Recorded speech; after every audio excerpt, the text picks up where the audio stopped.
तो ये हम जिस लोक में रह रहे हैं ये ऐसा स्थान है कि हमने अगर पुण्य करने पड़ेंगे इस शरीर से तो मेहनत करनी पड़ेगी, काम भी छोड़ना पड़ेगा, 10 रुपये भी लगाने पड़ेंगे, तब हम पुण्य प्राप्त कर सकते हैं। और साधना हमारी शास्त्र अनुकूल हो,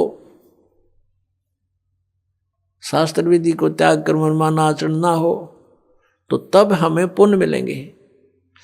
और पाप बराबर में लिखे जाएंगे, पाप अलग लिखे जाते हैं, पुण्य अलग लिखे जाते हैं। जब तक हम कबीर परमेश्वर की शरण में नहीं आते हैं परम संत के माध्यम से, तब तक हम जो साधना करते हैं चाहे वो शास्त्र अनुकूल भी क्यों ना हो, तो भी हमारी दोनों लिखे जाएंगे, पुण्य न्यारे पाप अलग, और दोनों ही हमें प्राप्त होंगे। उन भक्ति वाली साधनाओं का तो स्वर्ग महास्वर्ग में जिस झूठे सुख को हम सुख मानते हैं वहां मिलेंगे, और जो पाप अलग लिखे हुए हैं वो मिलेंगे हमने नरक में, या फिर 84 लाख योनियों में, या फिर मनुष्य जीवन प्राप्त होगा, उसमें भी कुछ मिश्रण किया जाता है पाप और पुण्यों का। तो कहने का भाव ये है कि जहां हम रह रहे हैं वो, और जिन भगवानों को हम पूज रहे हैं उनकी पूजाओं से हमारे संचित कर्म नहीं कट सकते। प्रारब्ध का जो कर्म, प्रारब्ध का कर्म वो होता है जो हमारे जीवन में लिख दिया जाता है, जिसको हम भाग्य बोलते हैं, किस्मत, वो दोनों भोगने पड़ेंगे। और कबीर परमेश्वर की शरण में आने के बाद ये परमात्मा कहते हैं, यजुर्वेद अध्याय नंबर 5 के और मंत्र नंबर 32 में कहा है कि उसी कसी कबीर अंगारी असी बम्भारी असी। अग अंगारी माने अग माने पाप, अरि माने शत्रु, पापों का नाशक, वो कबीर है, कबीर देव का, हम उसको कबीर साहब बोलते हैं। बम्भारी माने हमारे कर्मों के बंधन को काटने वाला, बम्बर माने बंधन, और अरि माने शत्रु, बम्भारी। तो बम्भारी जो बंधनों का शत्रु है वो कबीर देव है, कबीर साहब है। और वो रित धामा सवर ज्योति रित धामासी, वो स्वयं प्रकाशित है, उसका शरीर परमात्मा का, जैसे सूर्य स्वयं प्रकाशित है ऐसे ही परमेश्वर का शरीर स्वयं प्रकाशित है, साकार है, मनुष्य सदृश है, नर आकार है, मनुष्य तुल्य है वो। और वो सतलोक में रहता है। अपनात्मा परमात्मा ने 600 वर्ष पहले अपनी अमृत वाणी में बोला था, कबीर वाणी में, सच्चिदानंद घन ब्रह्म की वाणी में 600 वर्ष पहले कहा था कि वेद मेरा भेद है, मैं मिलूं वेदन में नाही, और जौन वेद से मैं मिलूं वो वेद जानते नहीं। वेद मेरा भेद है, मेरी ही जानकारी, मेरी महिमा का गुणगान वेद कर रहे हैं, लेकिन इन वेदों में वर्णित विधि से मेरी प्राप्ति नहीं हो सकती, क्योंकि इन चारों वेदों में ब्रह्म तक की साधना का उल्लेख लिखा है। और 5वां जो वेद था सूक्ष्म वेद, जो सच्चिदानंद घन ब्रह्म की वाणी, यानी 5वां वेद था, उसको नाश कर दिया इस काल भगवान ने कि कहीं इन मेरे अंतर्गत जितने प्राणी हैं इनको भगवान का पता ना लग जाए और इस साधना को करके ये मेरे जाल से निकल ना जाए। इस दृष्टिकोण से इस काल भगवान ने वो 5वां वेद नाश कर दिया। उस 5वें वेद के नाश की पूर्ति करने के लिए परमेश्वर स्वयं चल कर आते हैं सतलोक से, और फिर वो जानकारी देते हैं खुद आकर के। वो कहलाती है सच्चिदानंद घन ब्रह्म की वाणी, श्रीमद् भगवत गीता अध्याय नंबर 4 के श्लोक नंबर 32 में कहा है कि अर्जुन, जो 25 से लेकर और 31 तक जिन मंत्रों की श्लोकों में जो व्याख्या है, कोई तो योगासन करता है, कोई देवताओं की पूजा करता है, कोई तीक्ष्ण अहिंसावादी बनकर मुंह पर पट्टी बांध कर नंगे पैरा घूमता है, कोई जीव इंसाना हो जावे ऐसी साधनाएं करते हैं, कोई स्वाध्याय ही करता है, कोई केवल अपने श्वास उश्वास पर ध्यान देता है कि श्वास बाहर जाता है, वो श्वास अंदर आ जाता है, इस पर देखते रहो, बस यही क्रियाएं हैं, यही साधना है। ना देखोगे तो भी श्वास तो आवे जावेगा, ना तुम्हारे देखने तक के कला ड्यूटी है उसमें। तो बिना ज्ञान के ये धक्के दे रखे थे, डरे डुआ रखे थे अपने से। ये साधनाएं ठीक नहीं थी, शास्त्र विधि को त्याग का मनमान्य आचरण था। तो कहता है इन 25 से लेकर 30 तक जो ये श्लोकों में चौथे अध्याय के गीता जी में साधना या साधक अपनी साधना को पापनाशक जानते हैं और इसलिए वो कर रहे हैं। एक दिन उनको ये पता लग जाए गलत है, तुरंत छोड़ देंगे वो। तो फिर कहा गीता जी अध्याय नंबर 4 के श्लोक नंबर 32 में कि वो यथार्थ ज्ञान इन यज्ञों का जो यज्ञ कर रहे हैं ना, परमात्मा पाने के लिए ट्राई कर रहे हैं, यज्ञ माने धार्मिक अनुष्ठान, इन धार्मिक यज्ञों की अनुष्ठानों की जानकारी बहुत विस्तार के साथ लिखी है सच्चिदानंद ब्रह्म की वाणी में। ब्रह्मणे मुखे यानी उस परमात्मा ने अपने मुख से आकर बोली है उस वाणी में, वो यथार्थ ज्ञान लिखा हुआ है। अपनात्मा वो है सच्चिदानंद घन ब्रह्म की वाणी, कबीर वाणी। और परमात्मा कहते हैं ये चारों वेद मेरी ही महिमा का गुणगान कर रहे हैं, लेकिन मैं इन वेदों में वर्णित विधि से प्राप्त नहीं हो सकता। आपको दिखाते हैं यजुर्वेद, यजुर्वेद अध्याय नंबर 5 का मंत्र नंबर 32 में कबीर अंगारी असी बम्भारी असी। ये देखिए ये है यजुर्वेद और महर्षि दानंद द्वारा इसका अनुवाद है। इसके प्रकाशक कौन है? सार्वदेशिक आर्य प्रतिनिधि सभा 2/5 महर्षि दानंद भवन, रामलीला मैदान, नई दिल्ली से। यजुर्वेद आर्य भाषा भाष्य संपूर्ण 40 अध्याय, महर्षि दानंद सरस्वती कृत। इस दानंद जी ने इसका अनुवाद किया है। ये लेखक नहीं है वेदों का, केवल अनुवाद करता है, जैसे गीता जी के गढ़े अनुवाद करता है।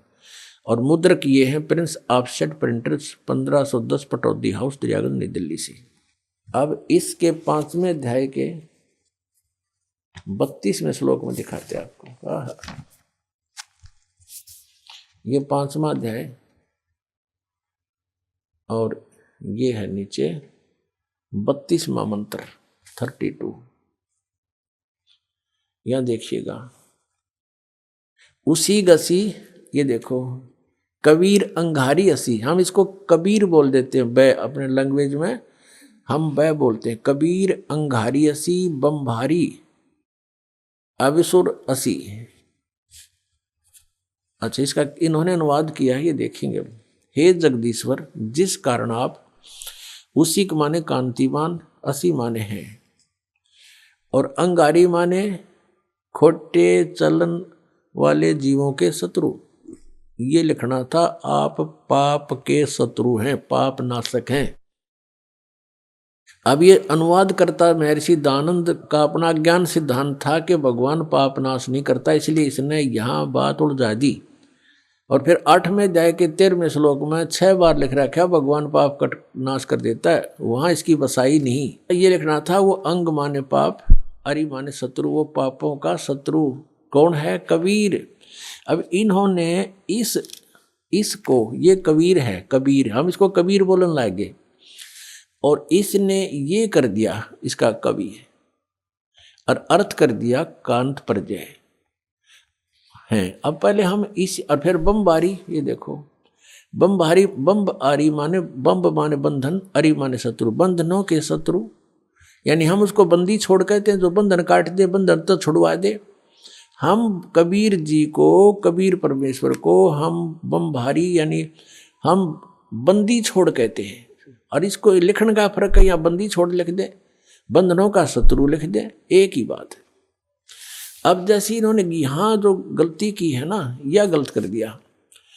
ये अगर या तो फिर कवि ये लिख देते यहाँ पर, वो कवि हैं बस, फिर भी हम मान जाते, न कुछ ठीक करने की चेष्टा की। कबीर का अर्थ कांत प्रजय लिख दिया, है कोई बात हुई।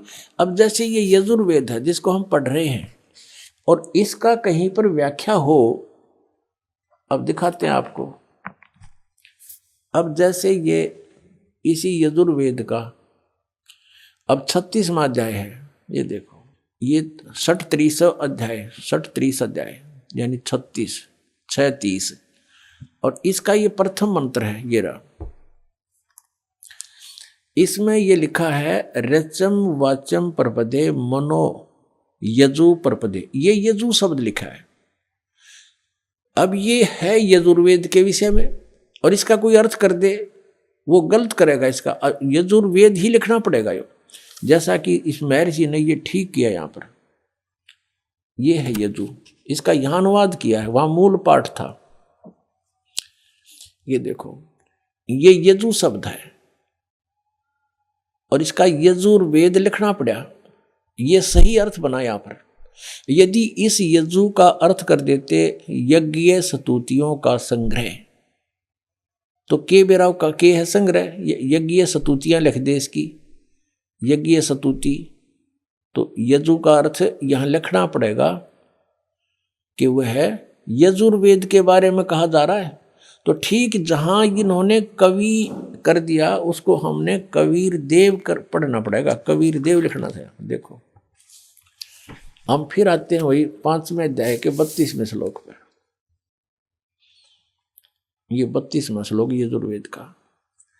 अब यहां इसने जो कवि कर दिया, यहां लिखना था वो कबीर देव है, बस वो कबीर देव लिख देते। हम कबीर देव कहने लगे, देव को परमेश्वर, देव का अर्थ परमेश्वर होता है, तो यहां लिखना था वो कबीर देव हैं।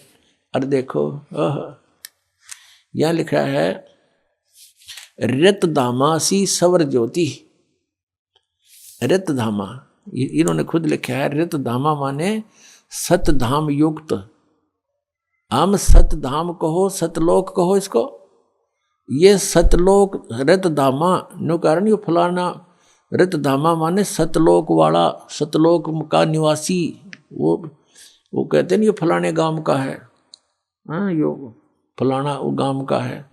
तो ये ऐसे है कि वो रतधामा वो सतलोक में रहता है। और सवर ज्योति देखिए अड़ंगा कर रखे अनुवाद का, अंतरिक्ष को प्रकाश करने वाला सवर ज्योति, स्वयं प्रकाशित, वो स्वयं प्रकाशित है, परमात्मा है, वो सतलोक में रहता है। कबीर उसका नाम है और वो ही अंगारी है, पापों का शत्रु है, बंधनों का शत्रु है, यानी बंदी छोड़ है वो कबीर अंगारी असी। ये कबीर, हम इसको कबीर बोलते हैं कबीर। हम लिखण भी कबीर लागे, पड्डी की मात्रा भी लिख दें। अब परमात्मा ने कहा वेद मेरा भेद है, मैं वेदन में नाही, और जौन वेद से मैं मिलूं वो वेद जानते नहीं। ये देखिएगा ऋग्वेद भाषा भाष्य द्वितीय भाग, ये कहाँ से प्रकाशित है? प्रकाशक हैं पंडिता राकेश रानी, प्रधान कार्यालय वेद मंदिर महात्मा वेद भिक्षु सेवाश्रम लेखराम नगर अब्राहमपुर मुखमेलपुर दिल्ली दूरभाष इतना है। और नीचे लिखा दान संस्थान नई दिल्ली का प्रकाशन।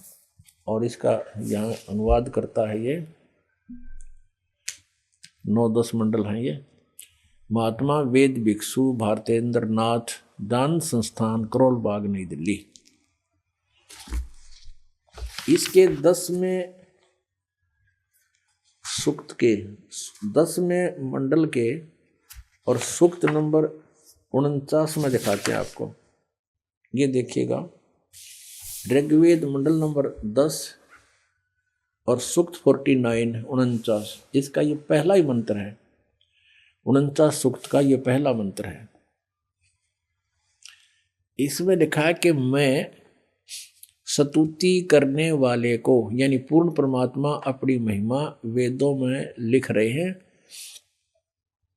और इसका अर्थ है कि अहम दा ग्रहणते पूर्वम स्वहम ब्रह्म करणम। अब पूर्ण परमात्मा कहता है ब्रह्म की उत्पत्ति मैंने ही की। अब यहां देखो इनका अनुवाद देखें, मैं स्तुति करने वाले को सनातन निवास योग्य लोक, सनातन ऐश्वर्य निवास योग्य लोक मोक्ष तथा ज्ञान प्रदान करता हूं। मोक्ष भी प्रदान करता हूं और निवास योग्य सनातन लोक, सनातन ऐश्वर्य जहां जाने के बाद फिर कभी आपका सुख नाश नहीं होगा, वो प्रदान करता हूं। अहम ब्रह्म ये देखो स्पष्ट, ये भी पढ़ना पड़ेगा, हमना नहीं था ये गड़बड़ कर रहे हैं। अहम ब्रह्म करणवम, मैं वेद को उत्पन्न करता हूँ। ब्रह्म का अर्थ वेद कर दिया इन्होंने, तरह गजब। मैं ब्रह्म को उत्पन्न करता हूँ। पूर्ण परमात्मा कबीर देव जी सतपुरुष ने ब्रह्म की उत्पत्ति की थी। फिर मूल संस्कृत पढ़ो। अहम माने मैं, ब्रह्म माने ब्रह्म को, करणव उत्पन्न करता हूँ, मैं ब्रह्म को उत्पन्न करता हूँ। ठीक है, इन्होंने जहाँ थोड़ी बहुत गलती करी है अनुवाद में, उसको हम शुद्ध कर लेंगे अपने ज्ञान से। और यह वेद मेरी ही महिमा की वृद्धि करता है। ये वेद मेरी ही महिमा करता है, चारों वेद मेरी ही महिमा गा रहे हैं। यज्ञ दान सत्संग करने वाले को सन्मार्ग में आदेश करने वाला मैं ही हूँ। करे करावे साईं मन में लहर उठा, और दादू सिरदर जीव के आप बगल हो जा। कहता सब ये दान पुण्य सत्संग पुण्यात्मा जो मेरे से जुड़ गए हैं उनको मैं ही लाता हूँ। यहाँ पर मैं ही सन्मार्ग का आदेश करने वाला मैं ही हूँ। मैं सकल युद्ध में न देने वाले कुसंगी यज्ञशील जनों को ही हराता हूँ। हराता है यानी हराता हूँ, यानी कहने का भाव यह है कि ये मैंने तो ब्रह्म की उत्पत्ति की है, और जो मेरी सतभक्ति करते हैं, मेरी सतुति करते हैं, उनको सनातन लोक, सनातन माने शाश्वत स्थान प्राप्त कराता हूँ। और वहाँ से जब हम चले गए तो ऐश्वर्य आप पर रहेगा, वहाँ सारे ठठ ठठ, मृत्यु नहीं, कभी कोई बुढ़ापा नहीं, किसी चीज़ का भाव नहीं, निवास योग्य लोक, मोक्ष तथा ज्ञान प्रदान करता हूँ। और मैं अहम ब्रह्म कर्णव, मैं वेद को उत्पन्न करता हूँ, या वेद नहीं, यहाँ ब्रह्म को उत्पन्न करता हूँ। और मह्यम वर्धनम, महिमम, और ये जो वेद है वो मेरी महिमा गा रहे हैं, क्योंकि ब्रह्म ने फिर वेदों का ज्ञान आगे दिया। अब कहने का तात्पर्य यह है कि हम जिन सदग्रंथों को सही मानते थे, सत्य मानते थे और मानते हैं, उनको हम समझ नहीं सके। जब पूर्ण परमात्मा कबीर जी ने, उस दानक कबीर ने, जुलाहे कबीर ने, काशी में आए हुए भगवान परम अक्षर ब्रह्म ने अपनी प्यारी आत्मा धर्मदास जी को अपना सतलोक दिखा लिया, सचखंड दिखाया, वहाँ सब सतिथि से परिचित करवाया, तब वो वापस आया, उसके शरीर में वापस प्रवेश कर दिया आत्मा को।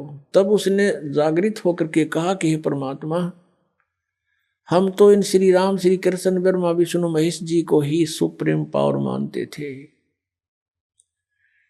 हे मालिक, फिर ये तो वेद और जितने भी पुराण हैं ये सब झूठी हैं।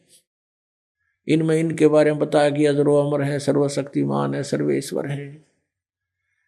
परमेश्वर ने कहा वेद कतेब झूठे नहीं भाई, और झूठे हैं जो समझे ना ही।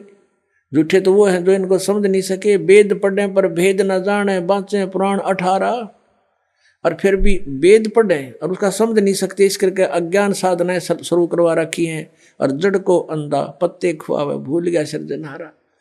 भगवान पर तुलसी के पत्ते चढ़ावे, फल फूल चढ़ावे मूर्ति के ऊपर, कहते सृजनहार को भूल गए तुम। तो इन वेदों में परमेश्वर की महिमा है।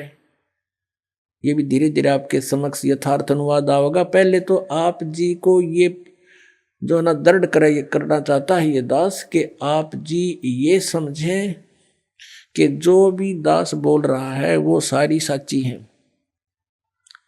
उसके बाद ये दास इन वेदों का जितना आवश्यक है उनका अनुवाद करेगा। और पहले आपको इसलिए इन्हीं के अनुवादित वो दिखाए जा रहे हैं मंत्रों के अनुवाद, के ताकि कोई आपको भ्रमित ना कर दे कि न्यू कह कि रामपाल ने संस्कृत ना आती। और ये महर्षि दानंद के अनुयायी आचार्य ये संस्कृत के गाता थे। महर्षि भी दानंद भी विद्वान पुरुष था, संस्कृत का गाता था। वो सही समझा है उन्होंने, वेदों का ठीक अनुवाद कर रखा है। तो पहले उन्हीं के द्वारा किए गए अनुवाद को दिखाकर फिर दास साथ साथ उनमें जो त्रुटि है वो आपके समक्ष पेश करेगा। फिर आपका समझ में आओगी, फिर आप दृढ़ हो जाओगे कि सचमुच कौन सा अनुवाद सही है कौन सा गलत है। फिर आप स्वयं निर्णय लेकर के दृढ़ हो जाओगे। और जब तक हम दृढ़ नहीं होंगे हम कोई मोक्ष प्राप्ति नहीं कर सकते। डगमग आदमी कभी सफल नहीं हो सकता। आप आगे जाकर के मान लीजिए दो रास्ते हो जाते हैं, कहीं आप अकेले जा रहे हो, या तो आपके साथ गाइड हो, कोई व्यक्ति जानकार हो, या फिर आपके पास मैप हो, उस मैप पर आप देख कर चल सकते हो कि ये रास्ता नहीं ये है, और मैप के बारे में आप दृढ़ हो कि सचमुच इसमें जो लिखा फाइनल है। तो ये हमारे सदग्रंथ हमारे मैप हैं। ये मैप आपको मानचित्र दिखाया जा रहा है कि आप जिस रास्ते जा रहे हो ये रास्ता आपका है, ये नहीं है। और आप दृढ़ हो जाओगे सचमुच ये, फिर आप डगमग नहीं हो सकते। अगर आपके पास मैप नहीं है, आप चल पड़े, आगे दो रास्ते हो जाते हैं, वहीं पर आप असमंजस में पड़ जाओगे, आंख मीच करते चल पड़ो किसी साइड में, वो दूसरी बात है। तो ऐसे इन सदग्रंथों का आपके रूबरू कराना ये दास अनिवार्य समझता है। अब बताया कि वेद मेरा भेद है और मैं ना वेदन के माही, जौन वेद से मैं मिलूं ये वेद जानते नहीं। अब जैसे गीता जी अध्याय नंबर 4 के श्लोक नंबर 32 में कहा कि वो परमात्मा ने अपने मुख कमल ते जो वाणी बोली, सच्चिदानंद घन ब्रह्म ने, यानी उस परम अक्षर ब्रह्म ने जो अपने मुख से वाणी बोली, उसमें बहुत विस्तार के साथ इन धार्मिक अनुष्ठानों की जानकारी दे रखी है। उसको चौथे अध्याय के 34वें श्लोक में श्रीमद् भगवत गीता में कहा कि गीता ज्ञानदाता ये काल श्री कृष्ण जी में बढ़कर बोल रहा है, इसमें प्रवेश करके बोल रहा है कि उस ज्ञान को तू, वो तत्व ज्ञान है, उस ज्ञान को तू तत्वदर्शी संतों के पास जाकर समझ, उनको दंडवत प्रणाम करने से, कपट छोड़कर उनकी सेवा प्रसन्न करने से, सरलता पूर्वक प्रसन्न करने से वो तत्वदर्शी संत तुझे परमात्म तत्व का ज्ञान कराएंगे जिसको गीता ज्ञान दाता भी नहीं जानता। वो तत्व ज्ञान है जो सच्चिदानंद घन ब्रह्म की वाणी में है, सच्चिदानंद घन ब्रह्म के मुख से निकली है। यानी उसी परमेश्वर ने आके ये सच्चाई हमें बताई है कि तुम कौन हो, तुम कहां से आए हो, कौन परमात्मा है, तुम साधना क्या करते हो। तो वो परमात्मा की महिमा जैसे आपने ऋग्वेद मंडल नंबर 10 सूक्त 49 में प्रथम मंत्र में आपने पढ़ा कि वो वेद जो परमात्मा कहता है पूर्ण ब्रह्म के इस वेद का इस ब्रह्म की उत्पत्ति मैंने की, और ब्रह्म ने फिर आगे मेरी महिमा, क्योंकि ब्रह्म के अंदर परमात्मा ने 4-5 वेद फीड कर दिए थे, जैसे एक मोबाइल से दूसरे मोबाइल में ट्रांसफर कर दी जाती है पूरा का पूरा मैटर, फिल्म की फिल्म पूरी। ऐसे परमात्मा ने 5 वेद इसके अंतःकरण में फैक्स कर दिए थे वहां से, और फिर जैसे समय आने पर अपने आप मालिक के नियमानुसार इसके अंदर से श्वासों के माध्यम से वो सारे बाहर आगे प्रकट हो गए। अब अगर आज से 50 वर्ष 20 वर्ष 40 वर्ष पहले ये दास ये बताता कि परमात्मा ने इसके कंप्यूटर में इसके काल के अंतःकरण में वो 4 वेद भेज दिए, और फिर समय आने पर उसको आदेश अनुसार प्रक्रिया मालिक ने ऐसी की कि उसके श्वासों से आप निकले बाहर, तो ना दच्चो या बात आज सारा यकीन होगा, विश्वास होगा आपको। क्योंकि आजकल आप जो टेक्निक देख रहे हो कहाँ से कहाँ डाउनलोड कर लेते हैं, और एक छोटी सी चिप होती है इतनी, और उसके अंदर कितना मैटर भरा होता है, उसको कहीं भी फिट कर दी जा, जिसमें वह डाल दिए, फिर उसे कितना डाउनलोड कर लो, पूरे पृष्ठ के पृष्ठ इतना बड़ा पुलंदा भर लो। तो ऐसा हुआ था। तो इसने जब देखा कि डाउनलोड इसने किया बाहर अपने कंप्यूटर से अंतःकरण से, तो पढ़ा के पर जो 5वां वेद था सूक्ष्म वेद, उसमें तो सारी ये जानकारी है। वे ऑफ वर्शिप भी इसने एक नहीं देखा, आप बताओ, उसको नष्ट कर दिया, छुपा दिया। और ये 4 थे जो जिसमें महिमा तो थी भगवान की, इनको खत्म नहीं कर सका ये। इसमें भी महिमा है, लेकिन वे ऑफ वर्शिप नहीं है। और इस वेद को समझना यहाँ के प्राणियों के बस की बात नहीं, चाहे ब्रह्मा जी हो, चाहे विष्णु, चाहे शिव जी, ये भी वेदों को नहीं समझ सके। ये तो वो परमात्मा स्वयं आता है, फिर स्वयं ही अपने द्वारा वर लिखी हुई उन ग्रंथों को स्वयं ही ठीक ठीक समझाता है। अब जैसे वेदों का जो निर्णायक ज्ञान परमात्मा ने अपनी सच्चिदानंद घन ब्रह्म की वाणी कबीर वाणी में बोला, अब उस वाणी से परिचित होने के बाद हमने वेदों को खोला और वेद बिल्कुल साफ हो गए, क्योंकि ये आध्यात्मिक ज्ञान है, इसको संस्कृत भाषा के जानने वाले नहीं खोल सकते, इसका अनुवाद नहीं कर सकते। जैसे किसी ने हिंदी सीख ली, फॉरेनर ने, अच्छा हिंदी में चाहे कुछ भी बन गया और शास्त्री बन गया, और उसने रामायण का ज्ञान नहीं, रामायण की सटोरी का ज्ञान नहीं, और उसको कोई कहे कि ले आप इन तुलसीदास कृत चौपाइयों का अनुवाद कर दो, अड़ंगा करेगा वो, बेसिक विद्वान बना हुआ है। तो ऐसे ही इन विद्वानों ने, संस्कृत भाषा के विद्वानों ने, विद्वान तो होता जो सर्वज्ञ हो, सर्वज्ञ केवल कबीर परमेश्वर है, और सब भाषाओं का, सब अध्यात्म ज्ञान से सबका जानकार था वो, और उनको अविद्वान कहते थे, ये नकली विद्वान।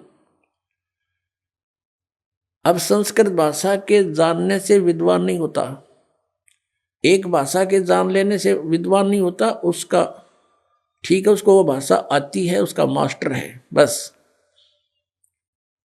अब तत्व ज्ञान को नहीं समझ सके, जिस कारण से उन्होंने इनके अर्थों का अनर्थ कर दिया। अब वो परमात्मा स्वयं वहां से चलकर आते हैं, अपने द्वारा रची हुई सृष्टि को वही ठीक ठीक बताते हैं, और यथार्थ ज्ञान वही आकर देते हैं, वो ज्ञान समझाते हैं, मनुष्य की तरह चलकर आते हैं।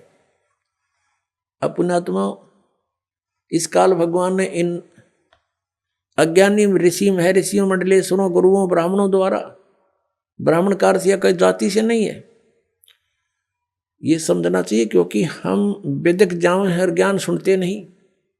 ब्राह्मण का अर्थ जो गुरु पद पर होता है वो ब्राह्मण है, यानी जो ज्ञान देता है परमात्मा के बारे में, जिसको जानकार मानते हैं। ब्राह्मण सोए जो ब्रह्म पहचाने, ब्राह्मण उसको कहते हैं जिसने भगवान को जान लिया है, लेकिन वो ना जान रहे थे, ब्राह्मण को वहां थे, ऋषि महर्षि थे नहीं, महर्षि को वहां थे। आज उनको महर्षि कहना पड़ता है, लेकिन वो महर्षि के योग नहीं है, उनको ब्राह्मण कहना पड़ता है, लेकिन ब्राह्मण के योग नहीं थे। जैसे मेरे गुरुदेव थे, वो ब्राह्मण थे इस जाति के हिसाब से। हरियाणा में गांव पैंतावास, दादरी के पास बड़ा पैंतावास और जिला भिवानी, उस बड़े पैंतावास के गांव के रहने वाले ब्राह्मण जाति हैं, लेकिन वो अपने आप को ब्राह्मण नहीं कहते थे, वो संत रामदेवानंद कहते थे, वो संत थे। और मेरे जो दादा गुरुजी थे, गुरुजी के गुरुजी, वो छावला गांव है दिल्ली में, नजफगढ़ से आगे गुड़गांव की तरफ जाते हैं, छावला ऑन रोड पड़ता है। वो छावला गांव के जाट थे, किसान, और वो काशी विद्यापीठ से 4 विषय के आचार्य बन गए। वो पंडित चिदानंद कहलाते थे, वो ब्राह्मण कहलाते थे। अब उस हमारे दादा गुरुजी का जो आश्रम बना हुआ है, गोपालपुर गांव है खरखोदा के पास, जिला सोनीपत में, उनके आश्रम के ऊपर लिखा है पंडित चिदानंद जी आश्रम। और हमारे गुरुदेव के जहां आश्रम है संत राम देवानंद जी आश्रम। तो यहां जाति से ब्राह्मण नहीं है, कर्म से ब्राह्मण के लिए कहा गया है। तो ये नकली गुरु ब्राह्मण जो गुरुपद पर थे, इनको कह का पता नहीं था, ये कहलाते थे ऋषि और महर्षि। तो ये समझ नहीं सके उस परमात्मा की अमरवाणी को। इसलिए परमेश्वर ने कहा कि ये वेद कतेब झूठे नहीं भाई, और झूठे हैं जो समझे ना ही। तो वेदों में लिखा है कि वो परमात्मा स्वयं गति करके आता है। अब जैसे यू आर्य समाज का जो ग्रुप है, इसमें शिक्षित वर्ग बहुत है, और लेकिन वो अक्षर ज्ञान है, उनको अध्यात्म ज्ञान नहीं। उधर से महर्षि दानंद को भी कह का पता नहीं था अध्यात्म ज्ञान का, इसलिए उसने कोशिश की वेदों का अनुवाद करने की, और उसका अपना सिद्धांत था कि भगवान निराकार है। वो कहीं एक देश में नहीं रहता, एक देश माने स्थान पर कहीं नहीं रहता, वो केवल सर्वव्यापक है, जैसे वायु है ऐसे भगवान है। भले आदमियों, निराकार परमात्मा इतनी बड़ी बड़ी स्ट्रक्चर कैसे बनाओगा वो? जैसे कोई नौका साकार कैसे बनाओगा, सुन लो साकार कैसे बनाओगा। साकार मनुष्य इंजीनियर है और जहाज बना दिया, हवाई जहाज, वायुयान बना दिया, समुद्री जहाज बना दिया, उसमें बैठ कर आराम से घूम रहा है और वो यान चल रहा है। निराकार कोई कारीगर बना के दिखाए दो, मरे बादशाह के बनाओगा, वो खख बनाओगा। तो ऐसे परमात्मा मनुष्य सदृश है, उनकी वो अमित औजा है, उसकी शक्ति का कोई वार पार नहीं है, उनके वचन से सबको जो हो जाता। जैसे आप हम देखा करते हैं जादूगर होते हैं, अपने मुख में एक छोटी सी गोली कंचा, इतना कंचा होता है, उस गोली को मुख में डालते हैं और थोड़ी देर में ओ करके इतना बड़ा मुस्कुर तो का मुंह में तो पत्थर बना देते हैं और नो पटक दे, पट्टा उठा के देख लो कति पत्थर है। तो उस जब एक जादूगर इतना कुछ कर सकता है, और वो तो परम जादूगर, वो तो सर्वशक्तिमान, एक वचन में सब कुछ कर दे। तो ऐसे ही उस परमात्मा की महिमा से हमने परिचित होना। उस परमात्मा ने कहते हैं एक शब्द में सब किया, सकल जमी आसमान, एक वचन में सब कुछ बना दिया। तो समर्थ है उसको, वो कुछ भी कर सकता है। तो वो जानकारी स्वयं ही आकर दी। अरे ये निराकार बताओ भगवान को, और वेद के साकार है, निराकार है, मनुष्य सदृश है वो अपनात्माओं। इसलिए परमात्मा कहा करते, मोती मुक्ता दर्शत नाही, ये जग है सब अंदरे, दिखत के तो नैन चश्म, इनका फिरा मोतिया बिंदरे। ये दिख है विद्वान पुरुष और महर्षि को हमें, इनका मोतिया बिंद है। जिसका मोतिया बिंद हो आंखों में, आंखें तो दिखाई देती हैं जैसे बड़ा स्वस्थ आंखें हैं, सब कुछ दिखता होगा, लेकिन वो नपट अंधा है जिसका मोतिया बिंद हो गया दोनों आंखों में। तो परमात्मा कहते हैं कि तुमने ये महर्षि दिखाई दे, गुरु ब्राह्मण दिखाई देते हैं, ये मंडलेश्वर, इनका मोतिया बिंद हो रहा है, इन्हें अपने सदग्रंथों में लिखी हुई सच्चाई का नहीं पता, और फिर निराकार कहते हैं। अब दिखाते हैं आपको परमात्मा की सारी स्थिति, देखिएगा ऋग्वेद मंडल नंबर 9, ऋग्वेद मंडल नंबर 9 अब दिखाते हैं, और सूक्त नंबर 86। भगवान साकार है या निराकार है, वो कैसी लीला करता है। ये है ऋग्वेद मंडल नंबर 9, 10 इकट्ठा अनुवाद है। ये है सार्वदेशिक आर्य प्रतिनिधि सभा, महर्षि दयानंद भवन, रामलीला मैदान, नई दिल्ली से ये प्रकाशित है। और ये मुद्रक है Prince offset printer, 1510 Pataudi house, Daryaganj, नई दिल्ली से ये छपा है, छापा खाना इसका ये। अब देखना, ये है ऋग्वेद मंडल नंबर 9 और सूक्त 86 का मंत्र नंबर 26। इसमें लिखा कि यज्ञ करने वाले यजमानों के लिए परमात्मा, यज्ञ करने वाले माने धार्मिक अनुष्ठान यानी साधना करने वाले, यजमान माने भक्तों के लिए परमात्मा सब रास्तों को सुगम करता हुआ, उनके विघ्नों को मर्दन करता है और उनको पवित्र करता हुआ, और अपने रूप को सरल करता हुआ वह कांति में परमात्मा। यह लिखना था कबीर देव, कवि कोई भी सर्वज्ञ नहीं हो सकता जिसको सारा ज्ञान हो। कवि कविता बना सकता है, ये कबीर देव लिखना था यहाँ पर। वो कबीर देव विद्युत के समान यानी आकाशीय बिजली की तरह सेकंड में नीचे आ जावे, क्रीड़ा करता हुआ, ऐसे लीला करता हुआ वर्णीय पुरुष को यानी अच्छी आत्मा को प्राप्त होता है, अच्छी आत्मा को आके मिलता है। वो जैसे आदरणीय धर्मदास जी को मिले, आदरणीय नानक साहिब जी को मिले, आदरणीय मुलुकदास साहिब जी को मिले, आदरणीय दादू साहिब जी को मिले, आदरणीय गरीबदास साहिब जी गांव छुरानी जिला दद्दर हरियाणा वाले को मिले, आदरणीय गीसा दास साहिब जी गांव खेखड़ा यूपी मेरठ वाले को मिले। वो अच्छे पुरुष को आकर प्राप्त होता है। वो कहाँ रहता है भगवान? 27वें श्लोक में, ऋग्वेद मंडल नंबर 9 और सूक्त नंबर 86 का 26 पढ़कर 27 में पा गए।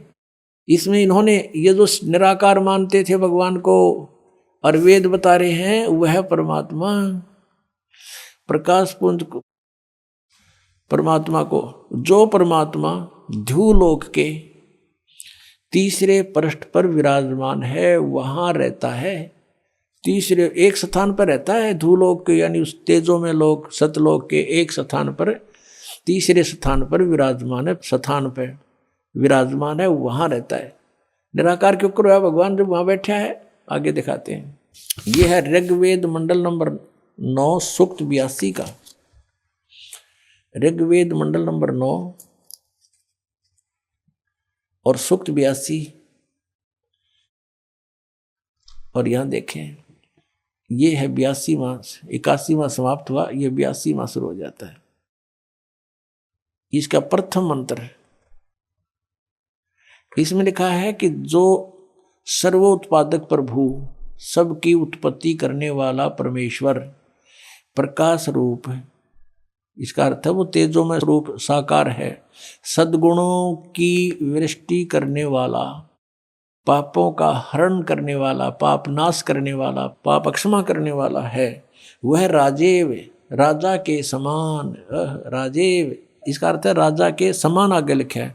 ये देखना, ये 269 पृष्ठ पर पढ़ रहे हैं। कोई भ्रमत कर देगा कि दूसरा पृष्ठ दिखा दिया होगा। ये 270 दिखाऊंगा।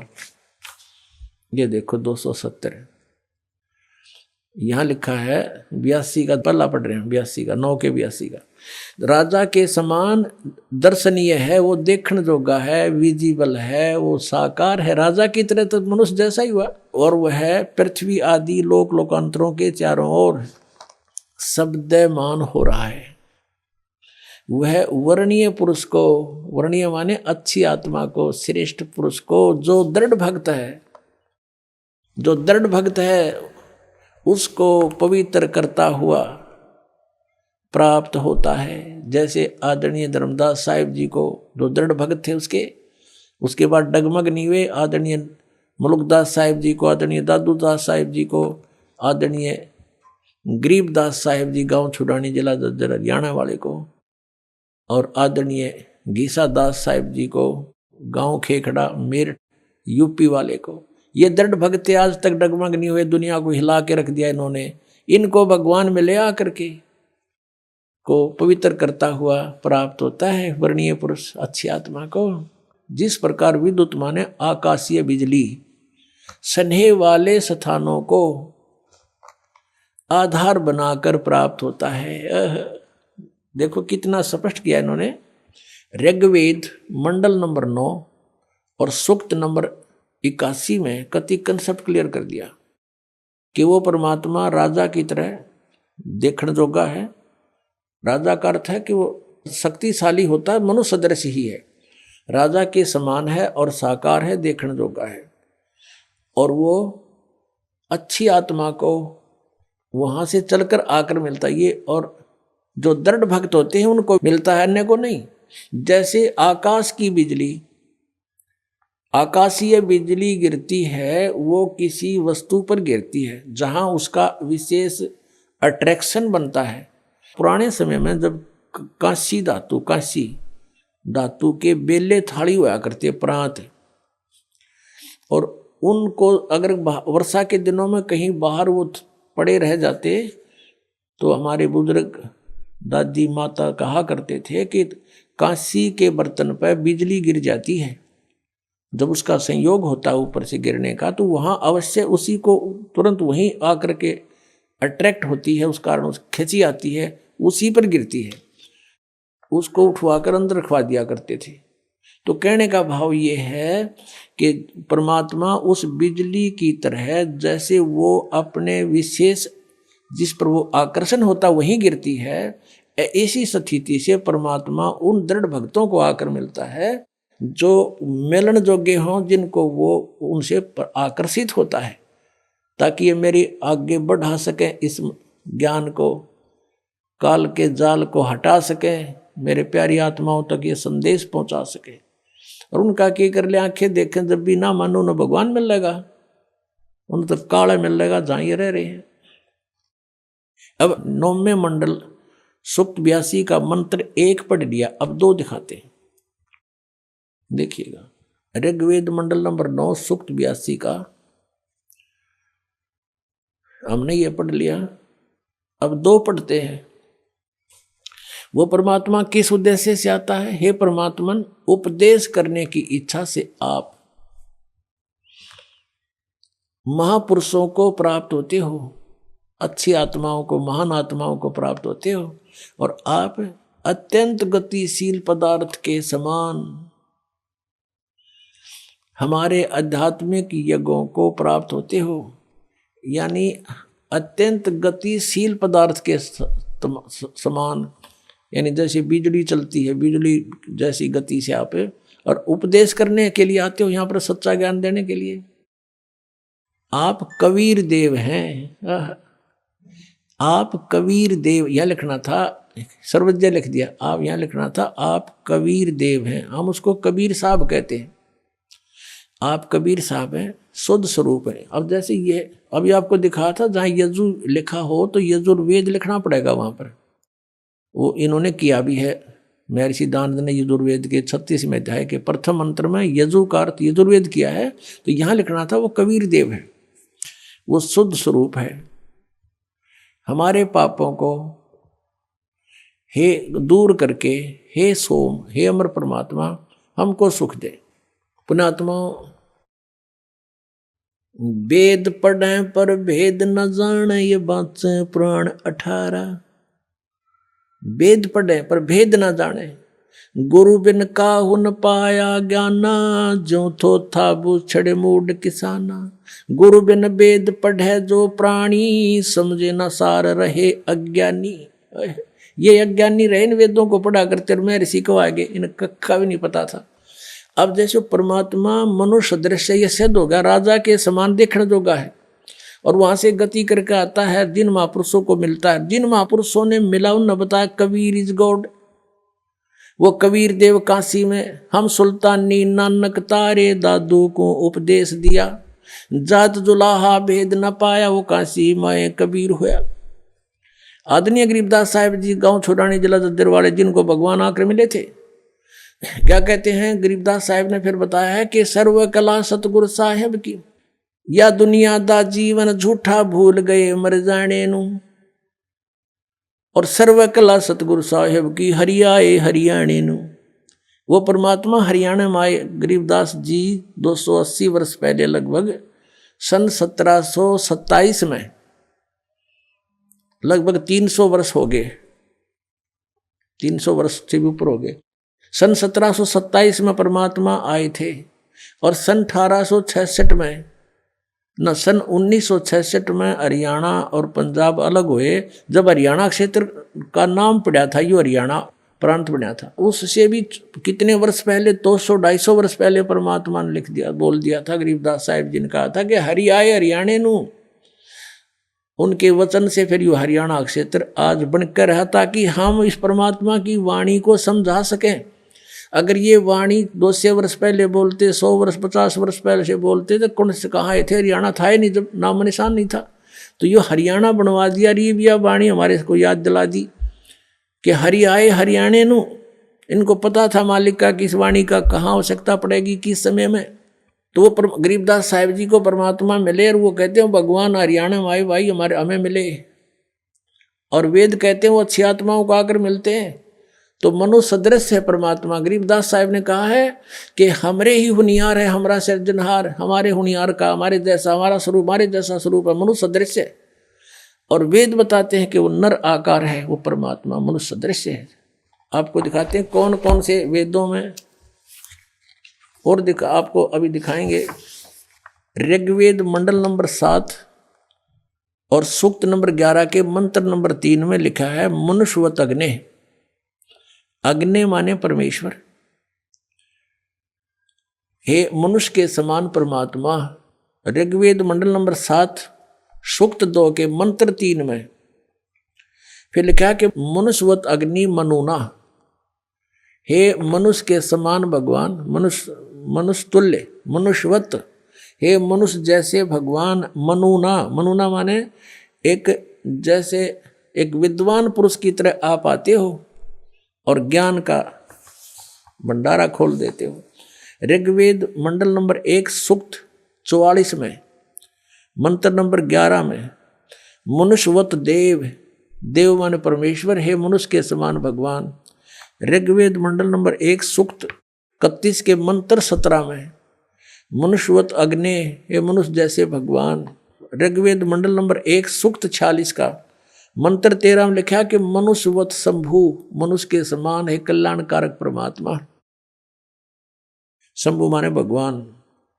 ऋग्वेद मंडल नंबर 8 सूक्त 18 के मंत्र 21 में नरवत वरुण, नरवत, हे मनुष्य कैसे भगवान। ऋग्वेद मंडल नंबर 8 सूक्त 43 के मंत्र 13 में मनुष्यवत अग्नि। ऋग्वेद मंडल नंबर 8 सूक्त 43 के मंत्र 27 में मनुष्यवत अंगिरह है। अंगिरह माने परमात्मा, तेजो में शरीर युक्त।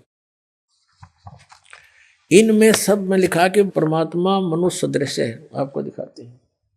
ऋग्वेद मंडल नंबर 1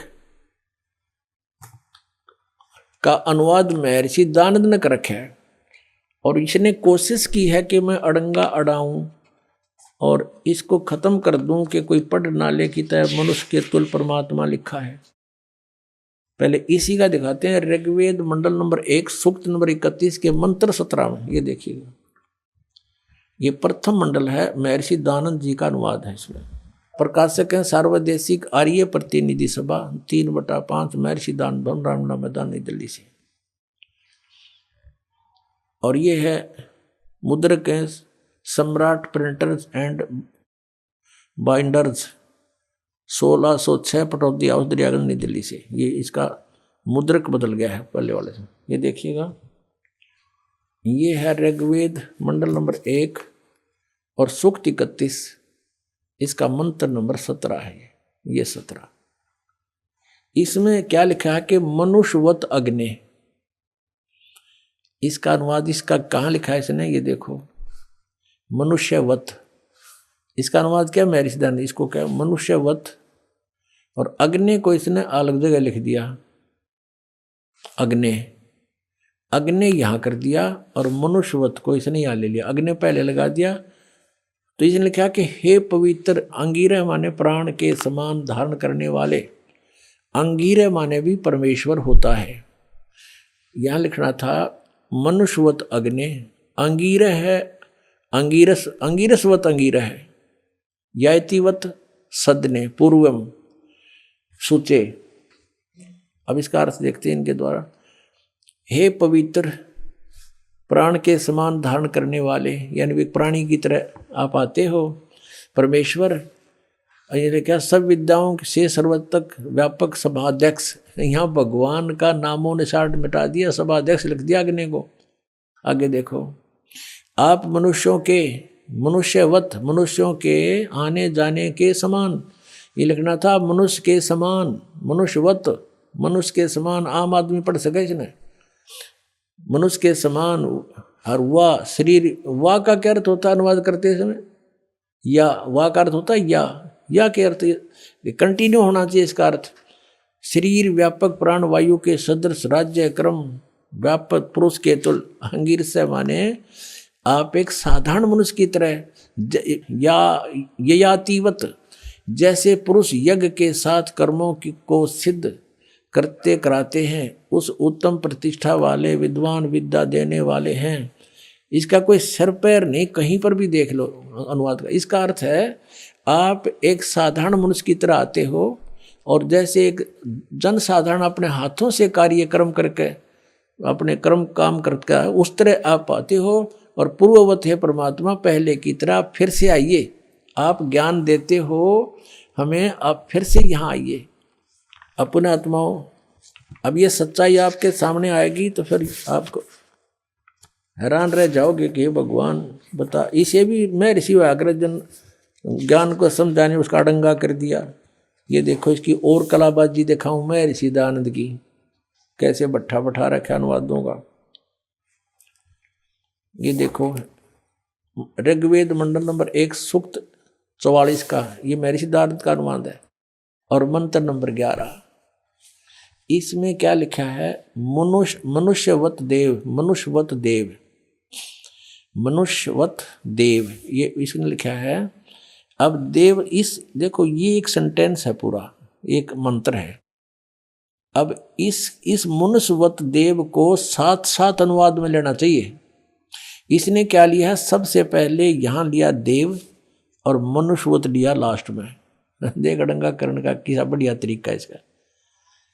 हे देव, दिव, हे दिव विद्या संपन्न अग्नि माने भौतिक अग्नि के सदृश उत्तम पदार्थों को संपादन करने वाले मेधावी विद्वान हम लोग।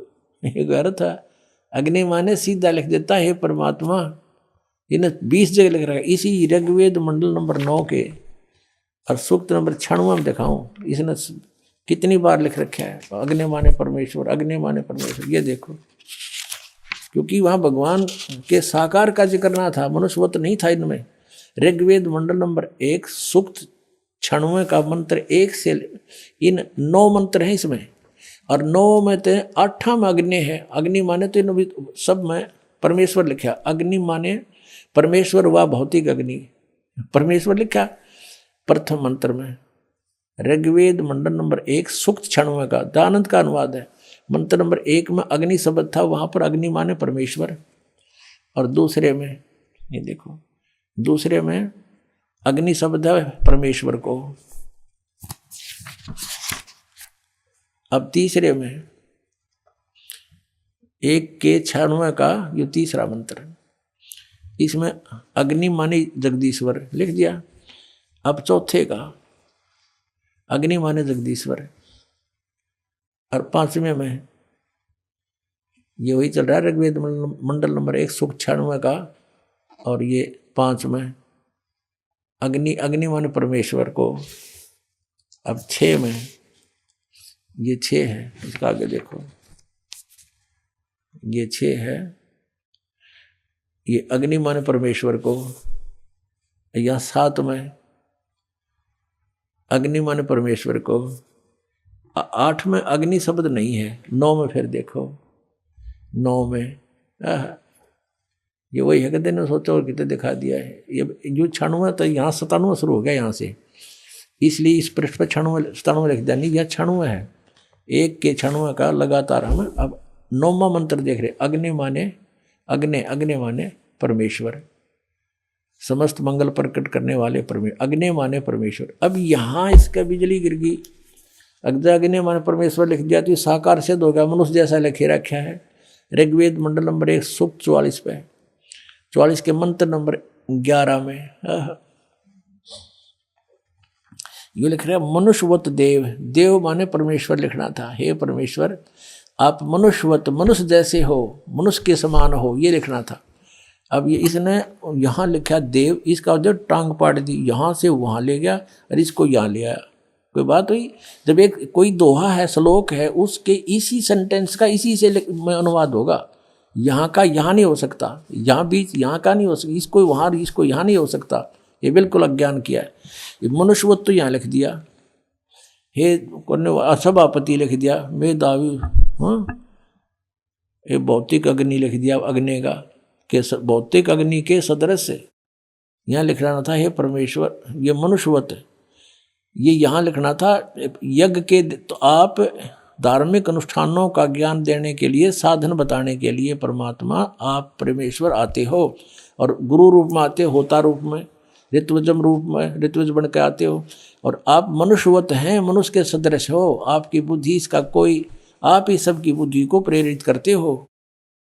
ये देखो, और ये लिख दिया मनुष्यवत, और यह मनुष्य यहाँ ले लिया और इस देव को यहाँ ठोक्या, ये अनुवाद होया। तेरा गजब भैया, और मैं ऋषि को आवे।